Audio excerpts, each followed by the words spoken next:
마태복음 24장.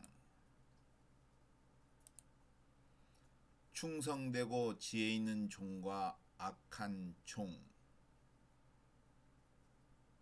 성경 구절을 읽겠습니다. 마태복음 24장 45절에서 51절까지 읽겠습니다.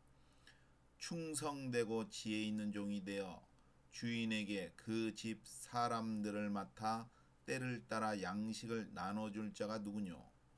주인이 올 때에 그 종의 이렇게 하는 것을 보면 그 종이 복이 있으리로다.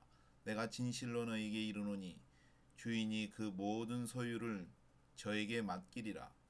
만일 그 악한 종이 마음에 생각하기를 주인이 더디 오리라 하여 동무들을 때리며 술 친구들로 더불어 먹고 마시게 되면 생각지 않는 날 알지 못하는 시간에 그 종의 주인이 이르러 엄히 때리고 외식하는 자의 받는 율에 처하리니 거기서 슬피 울며 이를 갈미 있으리라.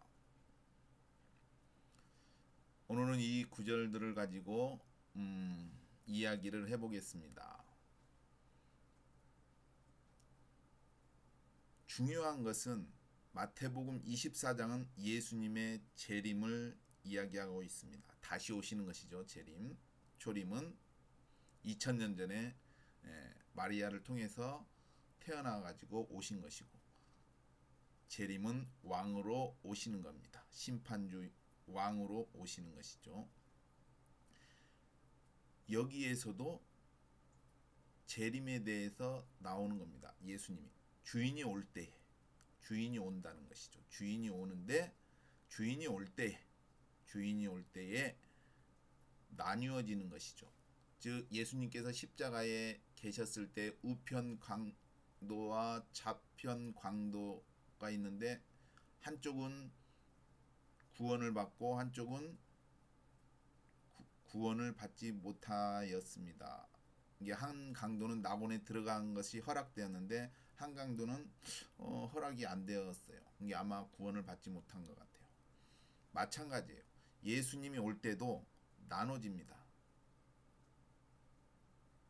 충성되고 지혜 있는 종으로 나눠지고 악한 종으로 나눠지는 것이죠. 두 개. 이것 전에도 이야기했지만 거기도 똑같이 예수님의 재림인데, 매를 갈고 있음에 하나는 데려감을 당하고 하나는 버림을 당하고, 밭에 있으면 하나는 데려감을 당하고 하나는 버려도, 거기서도 나누어지는 거예요. 나누어지는. 근데 우리가 거기서 알 수 있는 똑같은 상황에서 똑같은 두 사람이 왜 밭에 있는데 하나는 데려가고 하나는 버려두고, 또 똑같이 매를 갈고 있는데 하나는 데려가고 하나는 버려둘까? 그것은 거기에 보면은 깨어 있고 준비한 사람이라는 것이죠. 데려가는 사람은 깨어 있고 준비한 사람이라는 것이죠. 준비에 대해서도 이야기했습니다. 준비. 예비한다, 준비한다. 예수님 올 때 준비할 게 뭐가 있어? 당연히 하나님의 말씀을 보고 세상이 어떻게 돌아가는가, 오실 때 일어날 일들과 맞추어서 오시겠구나 하고 준비하고, 또 준비한다는 게 뭐예요? 성경에서 짐승의 표를 받으면 안 되는구나 하면은 받지 않으면 됩니다. 그거 받으면 유황불못에 던져지구나, 마귀가 되는구나, 마귀의 자식이 되는구나, 지옥의 자식이 되는구나, 멸망의 자식. 그러면 안 받는 것이죠.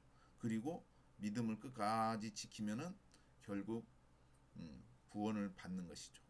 깨어있고 예비한 사람이 돼서 구원을 받는. 이렇게 나뉘어집니다. 나뉘어진. 성경의 구약에도 정결한 것과 불결한 것, 그런 게 나누어지듯이 아무튼 나뉘어집니다.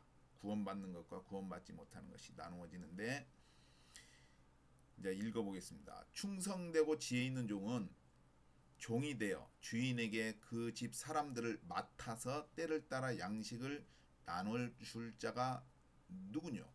주인이 올 때, 바로 예수님이 재림할 때 그 종에 이렇게 하는 것을 보면 그 종이 복이 있으리라. 왜 복이 있어요? 내가 진실로 너에게 이르노니 주인이 그 모든 소유를 저에게 맡기리라. 이게 양식을 나눠주고 때를 따라 이게 계절에 따라 양식을 나눠주고 그러면 그 종 주인이 올 때 보면 그 종은 복이 있고 그렇게 어떻게 해요? 그 모든 소유를 저에게 맡기랴.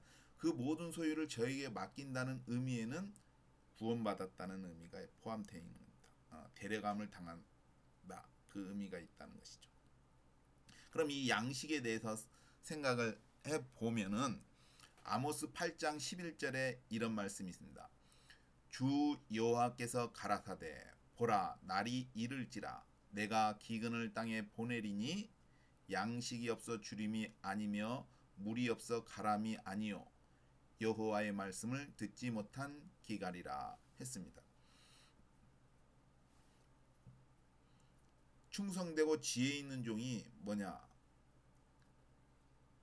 양식을 주는데 우리가 생각할 때 이게 실제적으로 먹는 일용할 양식이지만 이것이 하루 두 끼 세 끼 이런 밥 먹는 밥을 의미할 수도 있지만 하나님의 말씀을 의미할 수도 있습니다. 여기서 보면은 우리가 그 아모스 8장 11절에 보면은 양식이 없어 줄임이 아니라 그게 먹는 것이 없어서 줄이는 것이 아니요 하나님의 말씀이라고 했잖아요. 먹는 것은 그 양식이지만 그 양식이 아니라 하나님의 말씀을 듣지 못한 기갈이라고 했습니다. 예수님 사탄이 시험할 때 예수님 금식하실 때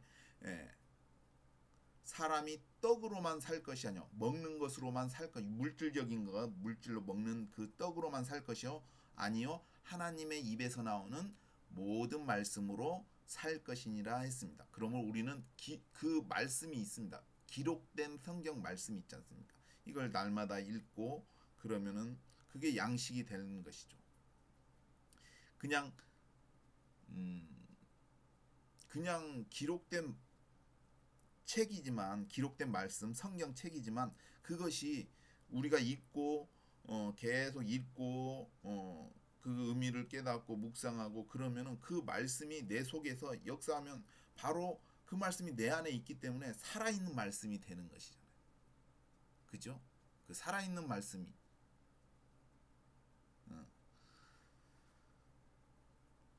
그리고 예수님께서 이제 부활하신 후에 이제 제자들한테 이제 세 번째인가 나타나십니다. 나타나실 때에 이야기가 있습니다. 나타나실 때 보면은 이게 이제 마태복음 21장 15절인가 보면은 이게 마태복음인지 잘 모르겠는데 15절에 보면은 14절부터 읽겠습니다. 이것은 예수께서 죽은 자 가운데 살아나신 후에 세 번째로 제자들에게 나타나신 것이다. 예수님께서는 부활하신 후에 바로 승천하지 않고 40일 동안 이 지구상에 머물렀습니다. 그래서 저는 이것을 생각할 때 이런 생각도 듭니다. 사람들이 죽으면은 바로 뭐 어디로 가기도 하지만 40일 동안 머무는 수도 있지 않냐. 이게 착한 사람은 자기가 지나온 행적을 이렇게 보여줄 수도 있고 그런 것이 아닐까 하는 생각도 해봅니다. 저희가 조반 먹은 후에 예수께서 시몬 베드로에게 이르시되 요한의 아들 시몬아 내가 이 사람들보다 나를 더 사랑하느냐 하시니 가로되 주여 그래하이다 내가 주를 사랑하는 줄 주께서 아시나이다 가라사대 내 어린 양을 먹이라 하시고 또 두 번째 가라사대 요한의 아들 시몬아 내가 나를 사랑하느냐 하시니 가로되 주여 그러하외다 내가 주를 사랑하는 줄 주께서 아시나이다 가라사대 내 양을 치라 하시고 여기서 양을 치라는 것은 양을 이제 목동이 양을 치잖아요. 인도하고 뭐 것이하고 이리 오면 못 오게 하고 그런 거. 근데 이제 또 인도하는 것이죠. 풀밭으로 인도하는 거.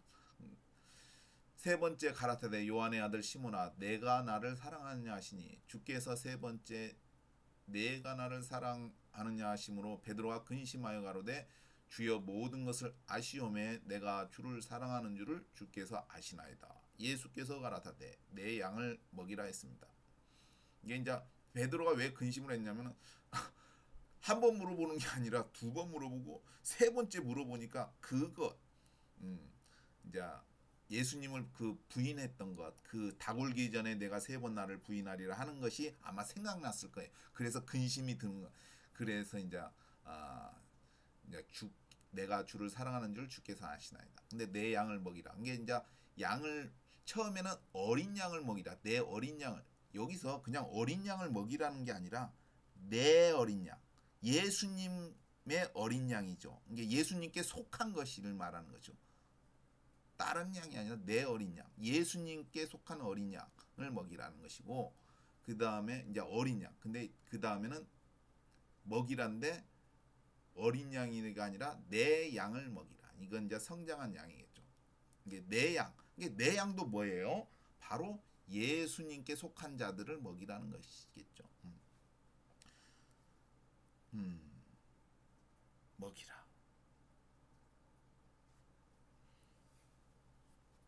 먹이라고 했습니다. 먹이라고. 이게 우리가 이게 이제 성도들이 교회에 가서 목사님의 설교를 듣는데 그것도 양식을 먹는 것이라고 할 수가 있습니다. 히브리서 5장 11절 14절에 보면은 때가 오래므로 너희가 마땅히 선생이 될 터인데 너희가 다시 하나님의 말씀의 초보가 무엇인지 누구에게 가르침을 받아야 할 것이니 젖이나 먹고 단단한 식물을 못 먹을 자가 되었도다. 대저 젖을 먹는 자마다 어린 아이니 의의 말씀을 경험하지 못한 자요 단단한 식물은 장성한 자의 것이니 저희는 지각을 사용함으로 연단을 받아 선악을 분별하는 자들이니라. 이게 무슨 말이냐면은 단단한 식물이 있고 그렇지 않는 식물이 있다는 것이죠. 이게 아기들은 이빨도 안 났는데 젖을 먹지 않습니까? 이게 신앙을 가진 사람이 처음에 신앙을 가진 사람이 단단한 식물을 먹을 수가 없어요. 없다고 봐야 되죠. 왜냐하면은 이게 의의 말씀을 경험하지 못. 이게 즉 어린아이가 먹을 것이 있고 어른이 먹을 그 양식이 틀리듯이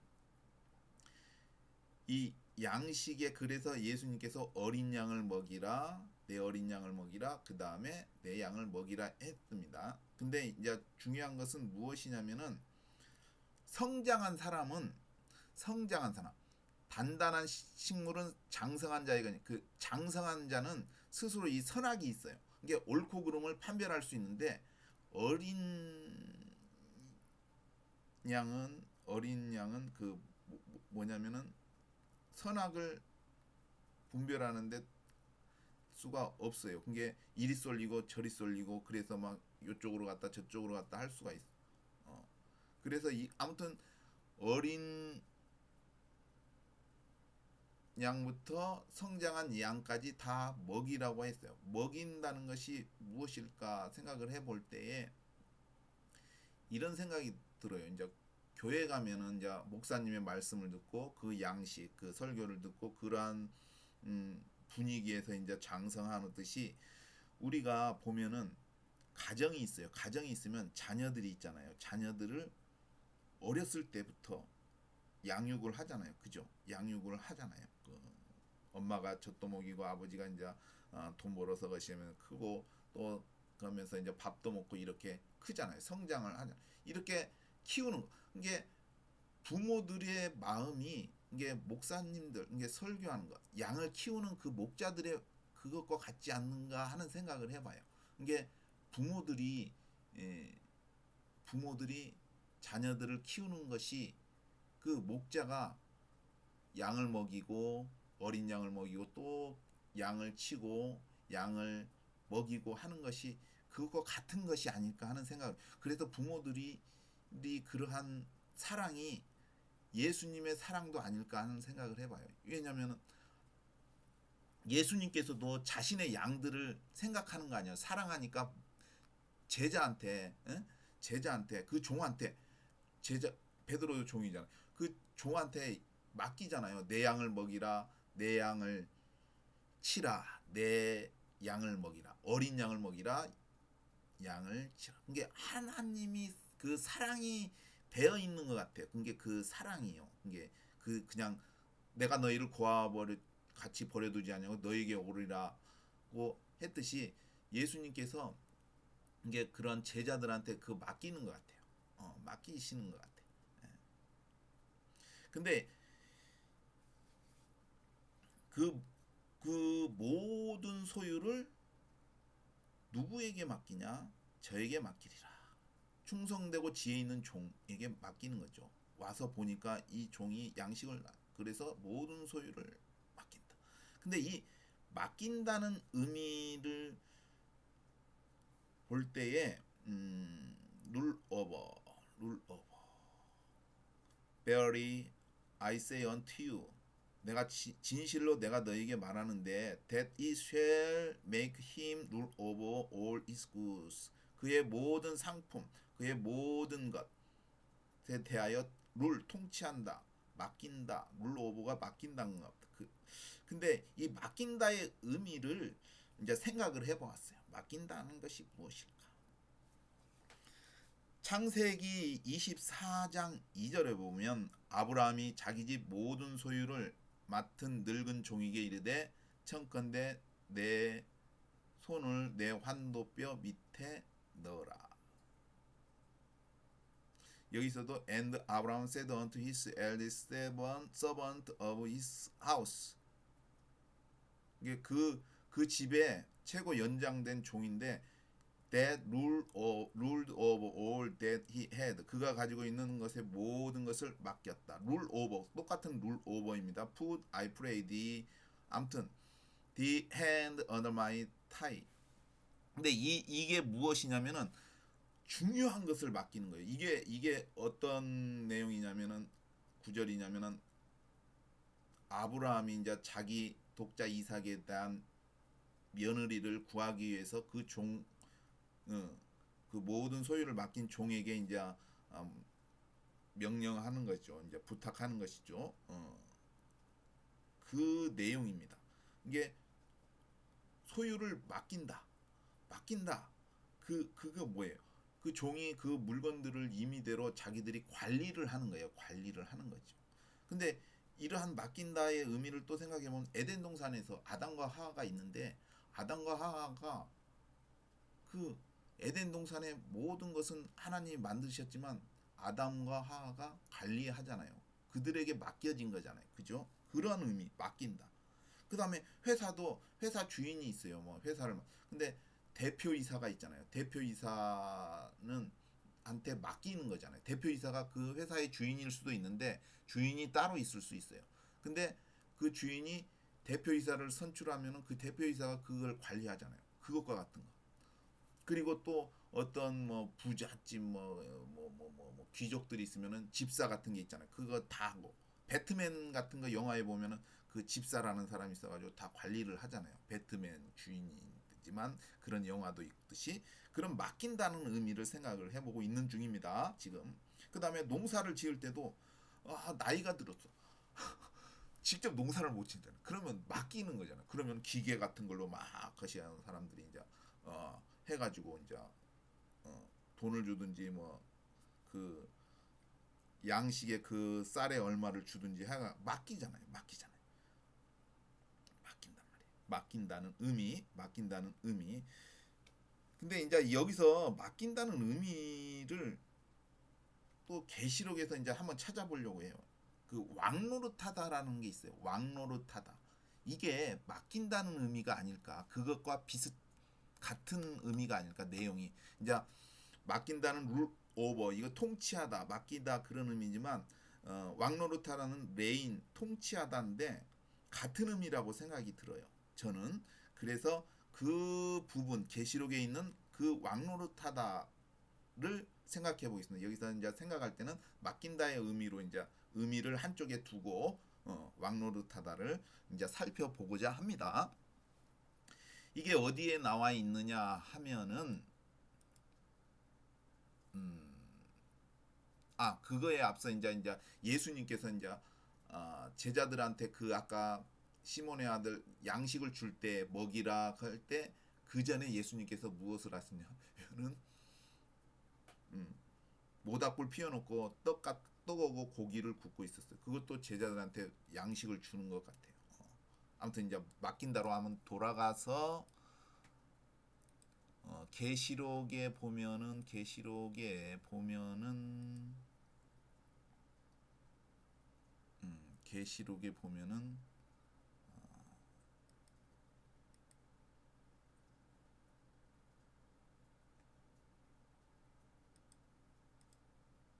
요한계시록 20장에 보면은 이제 예수님 재림하시고 나서 마귀는 이제 무저갱에 잡히고 그 다음에 내용에 대해서 나오는 겁니다. 계시록 20장 4절에 보면은 내가 이 말을 하는 게 뭐다고요? 맡긴다의 의미, 왕노릇하다를 맡긴다의 의미와 연결을 저는 시켜보는 겁니다. 또 내가 보자들을 보니 거기 앉은 자들이 있어 심판하는 권세를 받았더라. 또 내가 보니 예수의 증거와 하나님의 말씀을 인하여 목배임을 받은 자의 영혼들과 또 짐승과 그의 우상에게 경배하지도 아니하고 이마와 손에 그의 표를 받지도 아니한 자들이 살아서 그리스도로 더불어 1000년 동안 왕노릇하니 그 나머지 죽은 자들은 그 1000년이 차기까지 살지 못하더라. 이는 첫째 부활이라.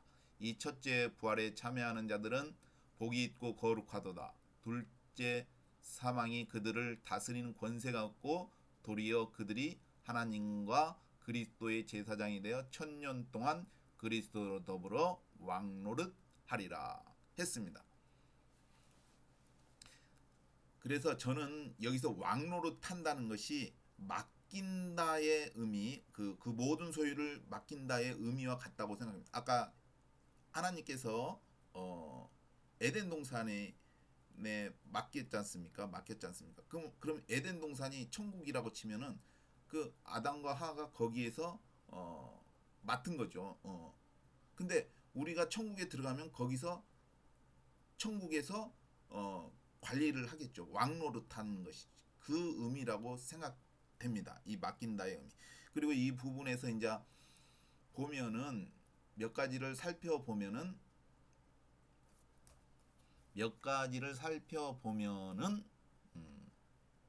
이제 이게 사도 바울이 보았습니다. I saw, 나는 보았다. 무엇을 보았을까요? 보자들을 보았어요. 보자가 아니라 보자들. 보자가 여러 개, 의자들이 여러 개 있어요. 의자들이 여러 개 있어요. 이게 그 보자들을 보았다. 또 나는 무엇을 보았느냐? 그 보자들 위에 앉은 사람들을 보았다. 근데 여기서 보자들 위에 앉은 사람들이 개인적인 생각으로는 예수님의 제자라고 생각합니다. 예수님의 제자들이 아닐까 하는 생각을 해봅니다. 왜냐하면은 예수님께서 이런 말씀을 하셨어요.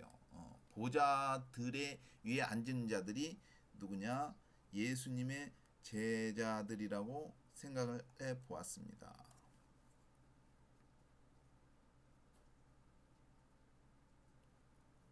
왜냐하면 마태복음 19장 28절에 보면은 예수께서 가라사대 내가 진실로 너에게 이르노니 세상이 새롭게 되어 인자가 자기 영광의 보좌에 앉을 때 나를 쫓는 너희도 12보좌에 앉아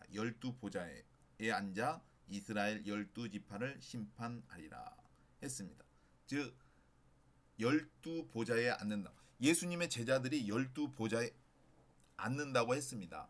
그렇기 때문에 여기에서 나오는 보좌들이 예수님이 그 지금 말씀하신 그 마태복음 19장 28절의 그 보좌들을 의미하고 그 위에 앉은 분들이 예수님의 제자들이라고 생각을 하고 있습니다. 권세를 보았습니다. 보좌들을 보았는데 또 그들에게 심판이 주어졌다는 것이죠. 이게 심판하는 권세가 주어졌는데 또 무엇을 보았느냐? 심판하는 장면을 또 본 거죠. 근데 여기서 심판이 무엇일까? 이게 예수님의 제자들은 무엇을 심판할까 생각을 해보았는데 그것은 너는 부활, 너는 부활 안 돼. 이게 잠자 천년 동안 천년 후에 부활, 이게 심판의 부활. 이게 그게 무슨 말이냐면은 이게 부활이 될지 안 될지 그게 이제 그것을 심판하는 것이 아닐까 하는 생각을 해봅니다. 이게 왜냐면은 5절에 보면 그 나머지 자들은 그 천년이 차기까지 살지 못하더라. 이게 그 나머지 자들인 천년이 이게 부활이 안 되게 이게 왜냐면은 부활될 사람과 안 될 사람을 가리는 심판이 아닐까 하는 생각을 해봅니다. 이게 그 나머지 자들은 천년이 차이까지 살지 못하더라. 이 말씀을 통해서 아마도 이 심판이 예수님의 12 제자분께서는 부활될 자와 부활되지 않을 자를 가리는 것이 아닐까 하는 생각을 해보기도 합니다. 그리고 또 보았는데 심판하는 장면을 보았겠죠. 근데 또 이제 무엇을 보았느냐면은 영혼들을 보았습니다. 영혼들을 보았습니다. 어떤 영혼이냐? 이 영혼들인데 이 영혼들이 어떤 영혼이냐? 예수님의 증거로 목배임 받은 사람. 그들의 영혼. 그리고 하나님의 말씀으로 인해서 목배인 사람들의 영혼들을 보았습니다. 이 사람들이 이제 부활되는 거죠. 그리고 또 무엇을 보았느냐면은 짐승에게 경배하지 아니하고 아니한 자들을 보았고 또 그 형상에게도 경배하지 아니하고 또 짐승의 표를 받지 않고 또 그 이마에도 그 표를 받지 않고 손에도 표를 받지 않는 그 자들을 보았다고 했습니다. 즉 예수의 증거와 하나님의 말씀을 인하여 목배임을 받은 자들의 영혼들과 또 짐승과 그의 우상에 경배하지도 아니하고 이마와 손에 그의 표를 받지도 아니한 자들이 살아서 그리스도로 더불어 천년 동안 왕노릇하니. 즉 무엇이냐면은 짐승의 시대에 보면은 막 목베어 죽인다고 했습니다. 그 몇 절에 나오냐면은 죄송합니다.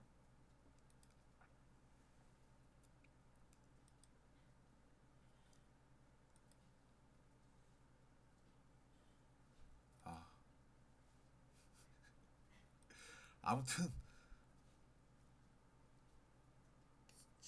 짐승의 손 표도 안 받고 이마에 표도 안 받으면은 막 목을 벤다고 합니다. 그 사람들이 살은다는 거죠. 살은다는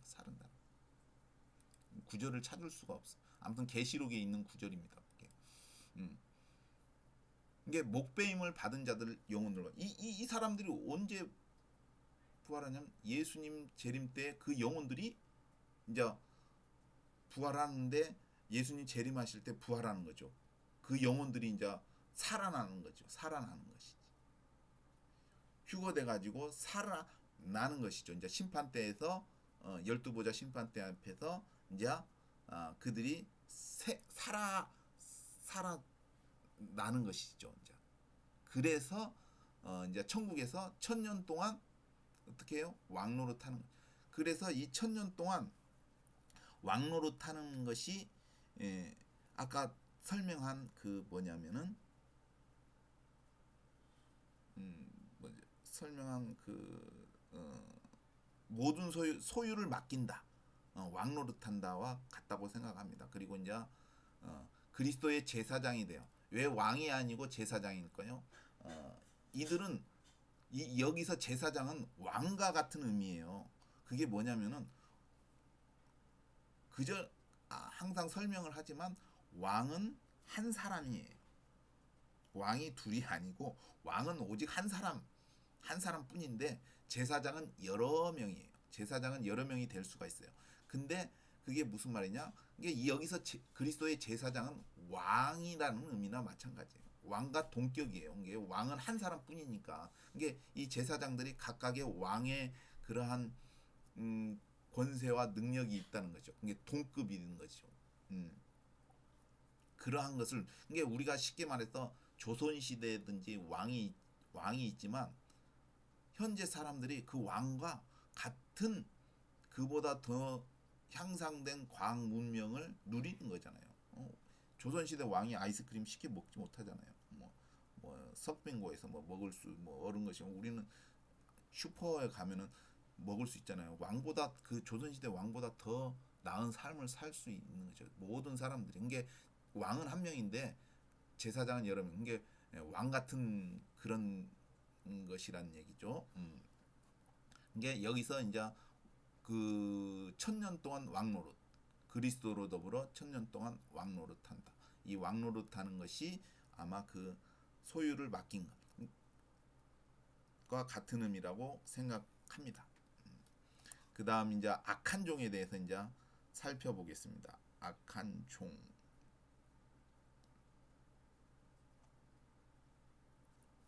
만일 그 악한 종이 마음에 생각하기를 주인이 더디오리라 하여 동무들을 때리며 술 친구들로 더불어 먹고 마시게 되며 생각지 않는 날 알지 못하는 시간에 그 종의 주인이 이르러 어미 때리고 외식하는 자의 받는 율에 차르니 거기서 슬피 울며 이를감이 있으리라. 이 악한 종은 똑같은 것 같아요. 앞전에 설명한 것처럼 예비 깨어 있지 않고 예비하지 않는 것 그런 것 같아요. 근데 이건 또 나쁜 짓도 하는 것. 근데 이제 종이니까 이제 근데 이 종이 동무들을 때린답니다. 동무들을 때린대. 이 동무들을 때린 술 친구들로 먹고 마시게 되면 이게 여기서 동무들을 때린다는 게 어떤 의미냐고 생각을 해보면 아마도 그런 것 같아요. 예수님을 덮어놓고 막 주먹으로 치고 예, 예, 금방 끝나요.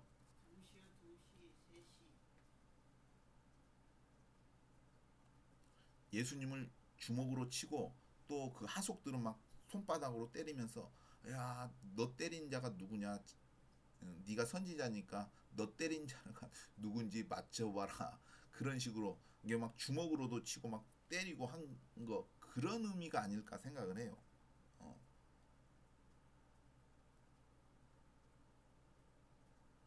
이게 이들은 이게 예수님을 때리고 한 것, 예수님을 잡고 그런 자들은 외식하는 자들인 것 같아요. 왜냐하면 정상적으로 해야 되는데 아무튼 불법적인 것 같아요.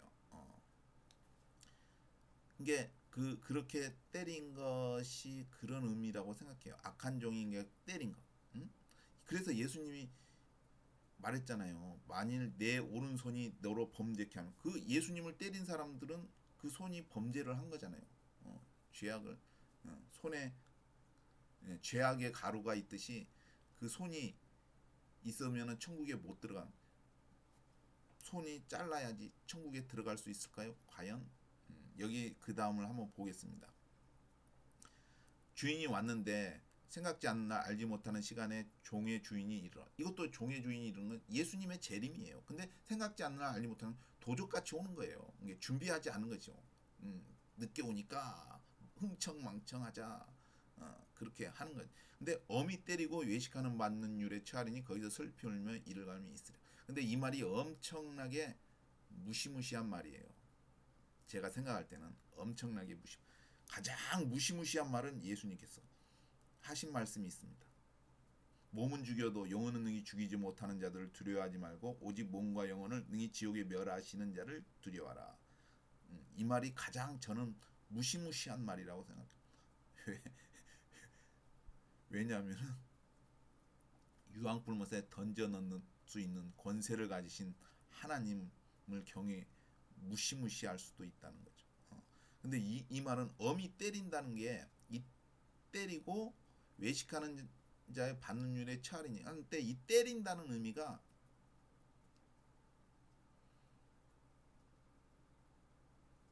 이게 여기서 이게 예수님을 때린 자들의 받을 벌에 대해서 생각을 해보면 이 때린다가 조각을 낸다는 거예요. 조각을 낸다. 조각을 낸다는 게 무슨 말일까요? 아마 그 예수님을 때린 자들의 받을 벌은 그 손이 잘려지든지 그런 거. 조각 낸다는 의미이기 때문에 손이 잘려진다든지 아니면은 그 살점이 채찍질 하면서 예수님의 살점 막이그 갈고리로 하는 거 있잖아요. 그 살점을 뜯어내는 거, 떨어뜨리는 거. 그러한 심판이 있지 않냐. 잘은 모르지만 막 조각 나듯이 이게 막 사람 몸을 도축하듯이 막 자르듯이 아마 그런 형벌 받지 않나 하는 생각. 이게 이 때린다 여기 어미 때리고의 이 때리고가 조각을 내는 거예요. 조각을 낸다 또는 떼어낸다 떨어져 그 떼어낸다 그런 의미가 있기 때문에 그 이 악한 종은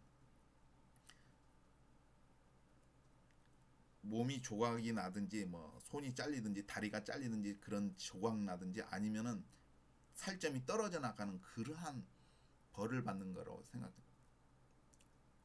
외식하는 자의 받는 율에 처하리니 거기서 슬피 울며 이를 갈미 있으리라. 이게 자기의 동료 종들을 때리는 거죠. 이게 근데 이제 예수님께서 외식하는 거에 대해서 말씀하셨습니다. 외식에 대해서 보면은 마태복음 23장에 보면은 외식에 대해서 나와 있습니다. 7가지 외식에 대해서 나와 있는데 이쪽 화가 있을진저 외식하는 서기관들과 바리새인들이요. 이게 쭉 이게 외식에 대해서 앞에는 전부 다 화가 있을진저 이게 이 화가 있을진저 화가 있을진저 화가 있을진저 전부 다 그 화가 있을진저 아마 지옥에 가는 것이 아닐까. 이 화가 있을진저가 지옥에 가는 거. 이게 이 악한 종도 자기 동무들을 때리고 술 친구들로 먹고 것이해서 똑같이 때리니까 자기도 똑같이 맞는 것 같아요. 이게 결국 이것도 어떻게 보면 행한 대로 갚는 것이 아닐까 하는 생각. 왜냐하면 악한 종을 때렸으니까 아니 악한 종이 동무들을 때렸어요. 동무 종들을 때렸어요. 그러니까 자기도 맞는 것이 합당하다고 생각해요. 이게 행한 대로 벌 받는 것 같아요. 이게 우리는 알지 못하지만 이 정밀하게 하나님은 정밀하게 이게 우리의 행위대로 다 갚는 것 같아요. 이 세상뿐만 아니라 사후에서도 그대로 심판을 하는 것 같습니다. 이 세상의 일을 모르면은 사후에서 심판할 수가 없지 않습니까? 그래서 하나님은 전지전능의 그런 하나님이 안다는 것은 이 세상의 사람들이 행한 일에 대해서 다 안다는 의미라고 생각해요. 저장이 되어 있다. 그렇기 때문에 심판을 하지. 그렇지 않으면은 우리가 하는 이 세상에서 어떤 일을 행했는지 모르면은 하나님이 심판할 수가 없지 않습니까? 그래서 그 전지하다는 의미가 그런 데에 사용되어지는 것이 아닐까 하는 생각을 해봅니다. 그래서 결론을 이제 마태복음 24장을 29번에 걸쳐서 이제 오늘 마지막으로 이제 마지막인데 결론을 내리면은 예수님이 가장 중요한 것은 예수님이 재림한다는 것입니다. 이게 이스라엘을 여행하는 사람들이 감람산을 안 가봤다? 그거는 가장 어리석은 것이 아닐까 하는 생각을 해요. 왜냐하면 미래에 아직 일어나지 않은 좀 미래에 예수님이 골이 오는데 이스라엘 가서 감람산을 안 가본 사람은 좀 이해가 저는 안 됩니다. 아무튼 예수님은 오신다. 예수님은 오시는데 우리는 충성되고 지혜 있는 종이 되어야 되느냐 악한 종이 되어야 되느냐 선택해야 돼. 버려둠을 당해야 되느냐 아니면 데려감을 당해야 되느냐. 그러므로 우리가 깨어 있고 준비하고 예비해서 충성되고 지혜 있는 종이 되어서 데려감을 당하는 사람이 되어야 되지 않을까 생각합니다. 가장 중요한 것은 예수님은 다시 오신다. 지어낸 것이 아니고 신화도 아니고 실제적으로 분명히 이 지구상에 다시 오실 것입니다. 이상 우리는 다 구원받는 사람, 데려감을 당하고 충성되고 지혜 있는 종이 되었으면 좋겠습니다. 이상으로 마태복음 24장을 모두 마쳤습니다. 감사합니다.